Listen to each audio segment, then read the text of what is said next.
बिस्मिल्लाहिर्रहमानिर्रहीम इय्याका नअबुदु व इय्याका नस्तईन। व्यूअर्स, मैं हूँ जाहिद अजीज़ लंगर गपशप के प्लेटफॉर्म से। उम्मीद करता हूँ आप सब लोग खैरियत से होंगे और आपके दिन अच्छे गुजर रहे होंगे। दोस्तों, पाकिस्तान की सियासत में दिन ब दिन बड़ी तेज़ी से तब्दीलियाँ आ रही हैं। DGISPR की प्रेस कॉन्फ्रेंस भी आपने देखी होगी, उसके हवाले से भी बात करेंगे। फिर जो इस्लामाबाद में PTI का सेक्रेटेरिएट जो है उसे सील किया गया, उसकी चंद मज़ाक़ा ख़ेज़ चीज़ें जो बताई गई और किसने सील किया, ये भी आपके सामने हम चीज़ें रखेंगे। और इस वक्त सियासत में चल क्या रहा है, PTI क्या करने जा रही है और PTI के ऊपर जो पाबंदी लगाना चाह रहे हैं वो क्या है, और फिर किस चीफ़ के ख़िलाफ़ जो है वो रेफरेंस जो है PTI ने दायर किया है। सबसे पहले ये बताता चलूँ कि जो DGISPR की लेफ्टिनेंट जनरल अहमद शरीफ साहब ने प्रेस कॉन्फ्रेंस की, उसके ऊपर आपने बेशुमार तबसरे सुने होंगे यूट्यूब चैनल्स के ऊपर। इस तरह जो मुख्तलिफ प्रिंट और इलेक्ट्रॉनिक्स मीडिया है उसके ऊपर जो मेन चीज़ मुझे यहाँ पे नज़र आई DGISPR के प्रेस कॉन्फ्रेंस में, वो सबसे पहली चीज़ तो ये थी कि जो फ़ौज को हमायत मिलनी चाहिए पाकिस्तान की आवाम की तरफ से, वो नहीं मिल रही है। दूसरा, जो अज़्म इस्तेकाम बेसिकली ये एक मुहिम है ना कि कोई ऑपरेशन है, इसके हवाले से उन्होंने बात की। और इससे ये पता चलता है कि जो फ़ौज की और इस वक्त जो हुकूमती टोला है उनके दरमियान कम्युनिकेशन गैप है, क्योंकि इसके ऊपर जो एक बयानिया बनाया गया हुकूमत की तरफ से कि फ़ौज भी अज़्म इस्तेकाम के नाम से ऑपरेशन करना चाह रही है, वेयर एज़ फ़ौजी जो तर्जमान थे DGISPR साहब, उन्होंने कहा जी ये कोई ऑपरेशन नहीं था बल्कि ये एक मुहिम थी। यानी कि यूँ समझ लें जो नेशनल एक्शन प्लान था उसकी ये एक्सटेंशन थी। लेकिन जो मौजूदा हुकूमत है वो इसके ऊपर कंसेंसस पैदा नहीं कर सकी, बल्कि उन्होंने फ़ौज के इस मुहिम को बेसिकली तोड़ मरोड़ के बयान किया। इवन के वज़ीर-ए-आज़म हाउस से भी इसके बारे में फ़ौजी ऑपरेशन का लफ्ज़ यूज़ किया गया, जिसकी वजह से पूरे पाकिस्तान में एक बेचैनी फैल गई, क्योंकि सियासी हालात भी ऐसे थे, ये बेचैनी फैलना यकीनन बनती थी। लेकिन आज जो फ़ौजी तर्जमान ने बात की है, बेसिकली अज़्म इस्तेकाम जो है ये एक मुहिम थी जिसमें चारों सूबाई हुकूमतें और मुख्तलिफ हुकूमती इदारे मिल के उन अनासर की कला कमा करना था जो दहशत गर्दी में मुलव्वस थे। लेकिन इसको जो हुकूमत ने रंग दिया, वो ये रंग दिया कि ये ऑपरेशन खुदा न खास्ता PTI के ख़िलाफ़ किया जाएगा। इस तरह की भी बातें हमने हुकूमती नुमाइंदों से भी सुनी, जिससे कोई कंसेंसस डेवलप नहीं हो सका। और फिर जो बन्नू का वाक़या था, जो अमन मार्च था, उसके ऊपर जिस तरह गोलियाँ बरसाई गईं, ये सारी चीज़ें हुकूमत मुझे यूँ लग रहा है कि डबल गेम प्ले कर रही है। एक तरफ तो वो फ़ौज को साथ लेकर चलना चाह रही है और दूसरी साइड पे जो फ़ौज को मुश्किलात हैं, जो फ़ौज की परेशानियाँ हैं, उनको सही तरह कम्युनिकेट नहीं कर पा रही, उनको सही तरह आवाम के सामने रख नहीं पा रही। फिर उन्होंने ऑल पार्टी कॉन्फ्रेंस बुलाने की बात की, तो उसमें भी PTI ने कहा था जी कि हम इस ऑल पार्टी कॉन्फ्रेंस में शिरकत करेंगे। लेकिन आपने देखा फिर हुकूमत ने अपने इस बयान से यू टर्न लिया और ऑल पार्टी कॉन्फ्रेंस नहीं बुलाई। बहरहाल जी, फिर एक और टर्म यूज़ की DGISPR साहब ने कि पाकिस्तान में डिजिटल दहशतगर्दी हो रही है, डिजिटल टेररिज्म हो रहा है। ये पाकिस्तान में, ये पूरी दुनिया में पहली दफ़ा ये टर्म यूज़ की गई है। इससे पहले साइबर क्राइम की टर्म यूज़ होती रही है या साइबर दहशतगर्दी की बात होती रही है, लेकिन 200 ममालिक हैं, उनमें कहीं पे भी आपको ये टर्म किसी ने यूज़ नहीं की है कि ये डिजिटल दहशतगर्दी की या डिजिटल टेररिज्म की कोई बात आज दिन तक आपको दुनिया में कहीं नज़र नहीं आएगी। फिर उन्होंने एक सियासी टोले की बात की जो पाकिस्तान में अमन व इस्तेकाम का दुश्मन बना हुआ है। बेसिकली वो इनडायरेक्टली PTI के ऊपर वार कर रहे थे। ये तमाम तजिया नगारों का मुत्तफ़िका राय है कि इससे यही मतलब निकाला जा सकता है। लेकिन जो तर्जमान थे, उनका जो पॉइंट ऑफ व्यू था कि इससे पहले भी कई ऑपरेशन हुए, ज़रबे अज़म हुआ और मेजर जो आर्मी चीफ थे राहील शरीफ साहब ने भी एक फ़ौजी ऑपरेशन लॉन्च किया, इसी तरह जनरल बाजवा ने भी किया, तो उसके ऊपर आवाम ने कोई शोर नहीं मचाया। लेकिन उसका एक तरीका कार था, उसके ऊपर पहले कंसेंसस पैदा किया गया। लेकिन यहाँ पे जो बेसिक गलती हो गई वो ये थी कि वो कंसेंसस डेवलप नहीं कर सकी।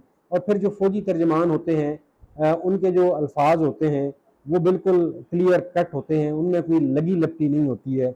लेकिन जो सियासतदान होते हैं, जो सफारतकार होते हैं, उन्हें पता होता है कि कौन सा लफ्ज़ कहाँ पे यूज़ करना है, इसका क्या मतलब लिया जाएगा। ये थोड़ा सा इशू था।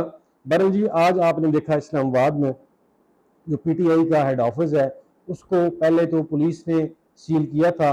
इस दफ़ा मेट्रोपॉलिटन ने सील किया है, पुलिस ने सील नहीं किया। और वहाँ पे जो वजूहात बयान की गई वो आप सुन के हंसेंगे और अपने घरों में भी चेक करेंगे कि कहीं हमारे साथ भी तो ये मसला नहीं है, हमारे घरों में भी। वो ये था जी, इन्होंने ये कहा कि वहाँ पे एक तो वायरिंग ठीक नहीं है, ये बोला गया वहाँ पे।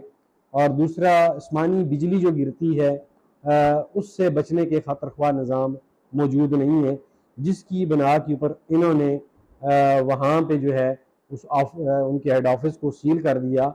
लेकिन इस्लामाबाद में जितने भी घर हैं, मेरे ख्याल में आप भी अगर इस्लामाबाद के रहायशी हैं तो आप भी देख लें आपके घर में भी कहीं आसमानी बिजली से बचने का कोई निज़ाम मौजूद है या नहीं है, कहीं आपका घर भी सील ना हो जाए। और वायरिंग तो पूरे मुल्क की ख़राब है, जो आप लाइट बालते हैं वो थोड़ी देर बाद बंद हो जाती है, तो लिहाजा अपने घरों की वायरिंग भी चेक करवा लें। पिछले 75 साल से पाकिस्तान की वायरिंग ठीक नहीं हुई है, इसे कौमी लेवल के ऊपर ठीक करने की ज़रूरत है, क्योंकि हमारी वायरिंग इतनी ख़राब हो चुकी है कि आप लाइट जलाते हैं तो पंखा चल जाता है, पंखा चलाते हैं तो लाइट जल जाती है। तो ये सूरत हाल है जी पूरे पाकिस्तान की। बहरहाल आप जो भी इस्लामाबाद के रहायशी हैं जी, अपने घरों की वायरिंग को लाजमी चेक करवाएं और आसमानी बिजली से बचने का इंतज़ाम भी करें। ऐसा ना हो कि कहीं आपका भी घर जो है वो सील ना कर दिया जाए।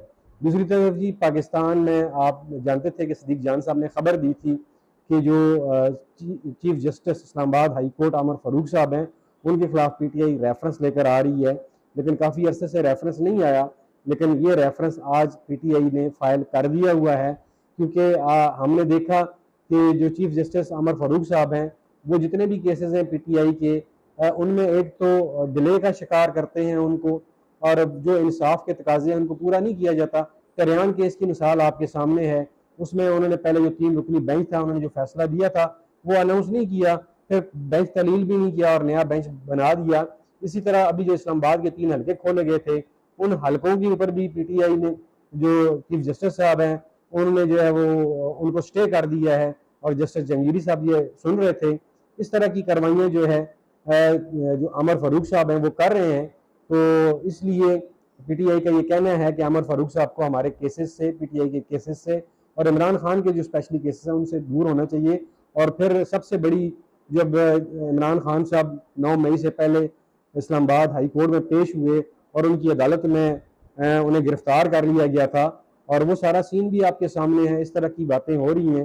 फिर एक एक्टिविस्ट हैं पीटीआई के, अहमद साहब, उनको पीटीआई ने गिरफ्तार किया, और आप जानते हैं कि फुटेज जो है आपके सामने है, उनके घर से गिरफ्तारी है और पुलिस ने उसके ऊपर एक अजीब सा पर्चा दिया कि रास्ते में जा रहा था, हमने देखा, और फिर जब इसे हमने इसके पीछे गए तो ये सिरक गया, और इससे हमने जो है क्लाशनकोव पर पता नहीं क्या क्या बारूद धमाका खेज मवाद जो है हमने बरामद कर लिया। वेयर इस्लामाबाद हाई कोर्ट में उसकी पटिशन जो है वो लगी हुई है, और आज ये पर्चा दे के उसको 7 रोज़ा उसका जिस्मानी रिमांड भी हासिल कर लिया। और अगर जो पीटीआई के ऊपर पाबंदी की बात की जा रही है, उसमें जितनी भी सियासी जमातें हैं उनमें कोई कंसेंसस नहीं है। सब जमातों ने यक ज़बान होकर कहा जी कि ऐसा नहीं हो सकता कि पीटीआई के ऊपर पाबंदी लगाई जाए। और फिर जो पीटीआई के एमएनएज हैं, उन्होंने आज इस्लामाबाद में एक अलामती भूख हड़ताल का कैंप भी लगाया है। और उधर फिर एक और अहम खबर आपको बताता चलूँ कि जो पीटीआई के जुल्फी बुखारी साहब हैं और शाह महमूद कुरैशी साहब की बेटी हैं, शहर बानो गालबन उनका नाम है या मेहर बानो नाम है उनका, आज वो लंदन में हाउस ऑफ लॉर्ड में भी पेश हुई हैं, और वहाँ पे उन्होंने वो सारी चीज़ें रखी हैं जो पीटीआई के खिलाफ, उनके कारकुनों के खिलाफ हो रही हैं। अब देखिए उसका क्या नतीजा निकलता है, क्या उससे जो मौजूदा हुकूमती टोला है, जो हुकूमती मशीनरी है, उनके ऊपर कोई प्रेशर पड़ता है या नहीं पड़ता। लेकिन इमरान खान जो है वो डटा हुआ है, वो कह रहा है जी मैं किसी किस्म की कोई डील नहीं करूँगा, जो कुछ होगा आवाम के सामने होगा, इसके अलावा कुछ नहीं होगा। और फिर पीटीआई के जो चेयरमैन इमरान खान साहब हैं, इनके जो 9 मई के केसेस हैं 12, उनको फौजी अदालतों में ले जाने की बात की जा रही है। अगर ये ऐसा होगा तो फिर ये एक रास्ता खुल जाएगा, बाकी भी जो सियासतदान हैं जब वो इक़्तिदार में नहीं होंगे तो इस तरह के केसेस फिर उनके ऊपर भी बनेंगे, और फिर उनको भी फौजी अदालतों में ले जाने से कोई नहीं रोक सकेगा। ये बात भी तय है। दोस्तों, उम्मीद करता हूँ ये जितनी भी इंफॉर्मेशन है आपको पसंद आएगी। अगर ये पसंद आए तो वीडियो को लाइक कीजिएगा, चैनल को सब्सक्राइब कीजिएगा। आखिर में अपना और अपने प्यारों का ख्याल रखिएगा। मुझे दीजिए इजाज़त। पाकिस्तान पाइंदाबाद।